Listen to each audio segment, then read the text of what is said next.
ಎಲ್ರಿಗೂ ನಮಸ್ಕಾರ.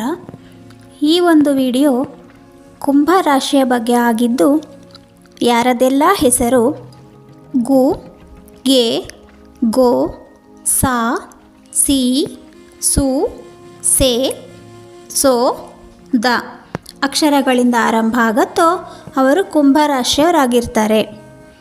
ಶನಿ ಗ್ರಹ ಈ ರಾಶಿಯ ಅಧಿಪತಿಯಾಗಿದ್ದು, ಇದು ವಾಯುತತ್ವ ರಾಶಿಯಾಗಿದೆ. ಈ ಕುಂಭರಾಶಿಯ ಜನರು ಸ್ವತಂತ್ರ ಜೀವಿಗಳಾಗಿದ್ದು, ಯಾರ ಅಧೀನದಲ್ಲಿ ಇರಲಿಕ್ಕೂ ಸಹ ಇಷ್ಟಪಡಲ್ಲ. ಇವರು ಸ್ನೇಹಪರ ಜೀವಿಗಳು. ಇವರು ಬುದ್ಧಿಜೀವಿಗಳಾಗಿದ್ದು, ತಮ್ಮ ಬುದ್ಧಿವಂತಿಕೆಯನ್ನು ತೋರಿಸ್ಕೊಳ್ಳಲ್ಲ. ಮತ್ತು ಇವರು ತುಂಬ ಹಾರ್ಡ್ ವರ್ಕ್ ಮಾಡ್ತಾರೆ. ಹೆಚ್ಚಿನ ಶ್ರಮಜೀವಿಗಳು. ಮತ್ತು ಹೆಚ್ಚಾಗಿ ಸಮಾಜಮುಖಿ ಚಟುವಟಿಕೆಗಳಲ್ಲಿ ತಮ್ಮನ್ನು ತಾವು ತೊಡಗಿಸ್ಕೊಂಡಿರ್ತಾರೆ.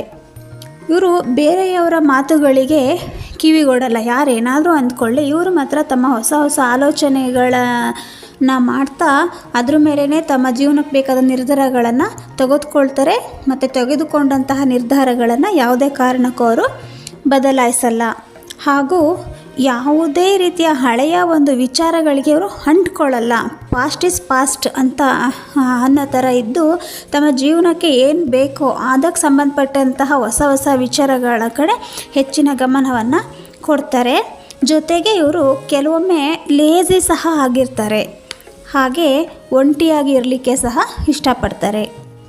ನೆಕ್ಸ್ಟು ಇವರು ಮಾಡಬಹುದಾದಂತಹ ಉದ್ಯೋಗಗಳ ಬಗ್ಗೆ ತಿಳ್ಕೊಳ್ಳೋದಾದರೆ, ಬರವಣಿಗೆ, acting, photography, technology field, researchers, software, teaching ಫೀಲ್ಡ್ನಲ್ಲಿ ಕೆಲಸ ಮಾಡಬಹುದು. ಕನ್ಸಲ್ಟೆಂಟ್ ಅಂದರೆ ಸಲಹೆಗಾರರಾಗಿ ಕೆಲಸವನ್ನು ಮಾಡಬಹುದು.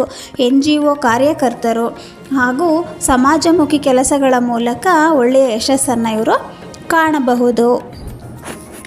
ನೆಕ್ಸ್ಟು ಇವರ ಆರೋಗ್ಯದ ಬಗ್ಗೆ ನೋಡೋದಾದರೆ, ಇವ್ರಿಗೆ ಕಾಲು ನೋವು ಬರಬಹುದು. ಹಾಗೂ ಅಲರ್ಜಿಗಳಂತಹ ಸಮಸ್ಯೆಗಳು ಇವ್ರಿಗೆ ಬರಬಹುದು. ಇನ್ನು ಈ ಕುಂಭರಾಶಿಯವರು ತಮ್ಮ ಜೀವನದಲ್ಲಿ ಬರ್ತಕ್ಕಂತಹ ತೊಂದರೆಗಳ ಒಂದು ನಿವಾರಣೆಗಾಗಿ ಏನು ಪರಿಹಾರ ಮಾಡ್ಕೋಬೋದಪ್ಪ ಅಂತ ಹೇಳಿದ್ರೆ, ಇವರು ಬಡವರಿಗೆ ಮತ್ತು ಅಸಹಾಯಕರಿಗೆ ತಮ್ಮ ಕೈಲಾದಂತಹ ಸಹಾಯವನ್ನು ಮಾಡ್ತಕ್ಕಂಥದ್ದು.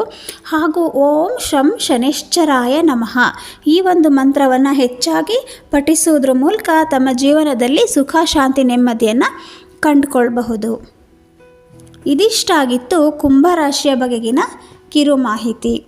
ಧನ್ಯವಾದಗಳು.